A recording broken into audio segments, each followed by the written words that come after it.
If you remember, last year Ferrari and Kunos got together to create a car for the Ferrari EVO Esports series, which would be the 488 Challenge. It is a car that I like, that even though the physics are basically a copy of the 48 GT3, it drove significantly different to make it interesting. This year, Kunos and Ferrari got together once again to bring a new car into Assetto Corsa for the Ferrari Esports series, the Ferrari 488 GT3 EVO, a car that is available in Competizione. Even though Assetto Corsa was updated just a couple of days ago, I believe in order to have access to this car, you must be registered in the series, the Ferrari Esports. The link will be available below so you can try it out. A fast look at the physics using Content Manager, it states that the car is around 97% similar to the Kunos 488 GT3, which is consistent of an EVO version. The car is going to be tested on the track, but before going there, don't forget to subscribe. Even if you think you are, have a look below and check it out. Also press the like button. With the YouTuber stuff out of the way, let's get cracking. I believe the best way to start this is through the setup screen. So we have quite a lot of choices, but pretty much all of these choices are quite similar to what we have in Assetto Corsa Competizione. You cannot change gears, much like a GT3 car. You do have 3 sets of tires, slick, mediums, softs, and hards, which I don't understand that much, but probably it will be more related to the EVO Ferrari challenge and how they're gonna do the races or something. You have your traction control. In ABS, you do not have TC1 or TC2 because it's not programmed into Assetto Corsa, but on Competizione you have the ability to set up TC2 for the Ferrari EVO. Rear wing alignment, I believe it's very similar to what we have currently in ACC. In everything else is also very similar, but over here there is for me a big difference in terms of usability, which is the brake bias. The brake bias for me cannot be at 61 on Assetto Corsa Competizione. For me it needs to be at around 58, 57, if not lower for the Ferrari, depending of course on the track.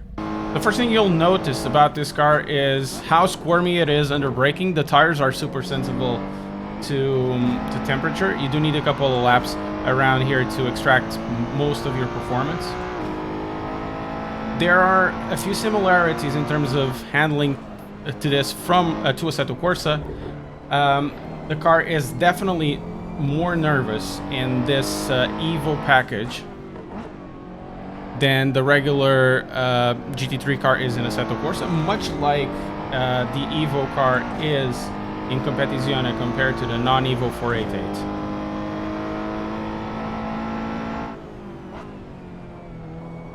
These tires are super sensible to curbs.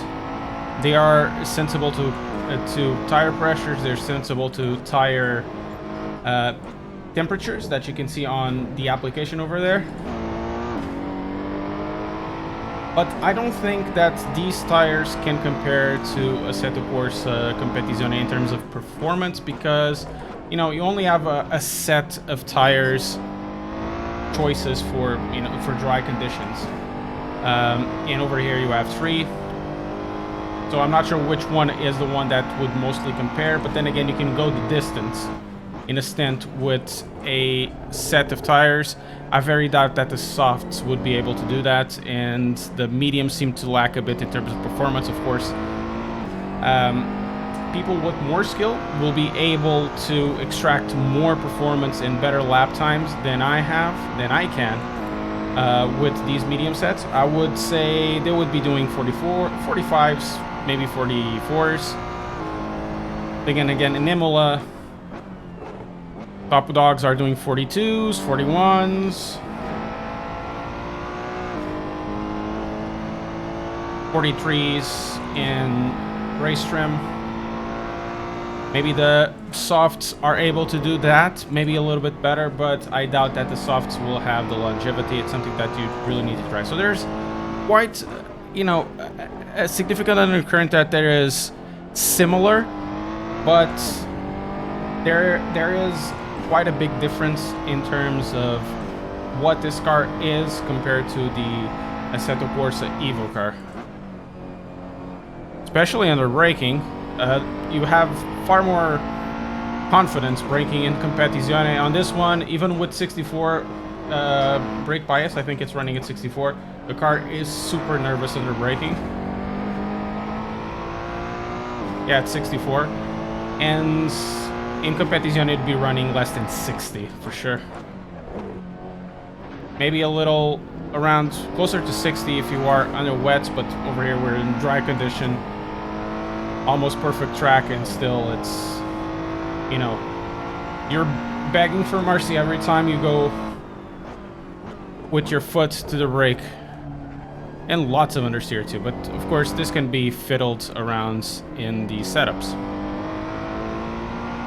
But I'm actually curious to do a back-to-back with Competizione.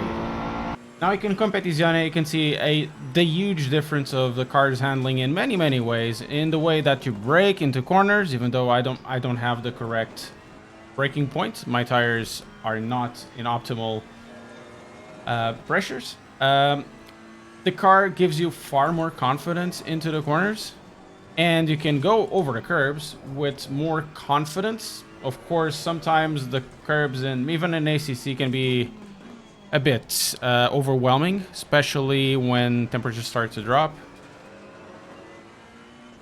But even with my crappy last lap, with totally wrong tire pressures, there's still already a huge improvement. About 3 seconds. I'm not a guy that generally drives Ferrari. I think it's one of the cars that I least drive. Not very good at these MR platforms. But still, the driving is far more predictable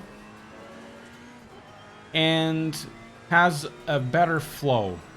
This is not to trash on the mod itself, because I think the mod is very good for Assetto Corsa, but it's just to highlight how far Competizione, in terms of GT cars, of course, has evolved over the base of Assetto Corsa. Base Assetto Corsa is great, but when you start to focus the physics towards more of a, you know, a one specific target, one specific class, of course, once you start to compare what you have in AC to what you have, same car that you have in Competizione, which is something just that does just GTs, you see that there's definitely a huge improvement. Now, if you have access to that mod, I usually recommend that you try it. Not sure that all people have access to it. I believe you do have, you need to have the Hoblo Ferrari sign up for it, which I did last year. Never driven there, but got the mods. Bit too wide there. And try to compare them. I think the car is fun. And I think it will be good to have races in it in multiplayer. I must say it's an interesting car, even though I liked the challenge car last year a little more. It was eye-opening to see how far Assetto Corsa Competizione has advanced physics-wise compared to Assetto Corsa, which is a sim that still drives really well. Also, it is interesting to see how pretty Assetto Corsa still looks after these years because of the mods that keep it alive. Maybe in the future I'll make a video about how to make Assetto Corsa look more photorealistic. If you'd like that, comment below. Thanks for watching.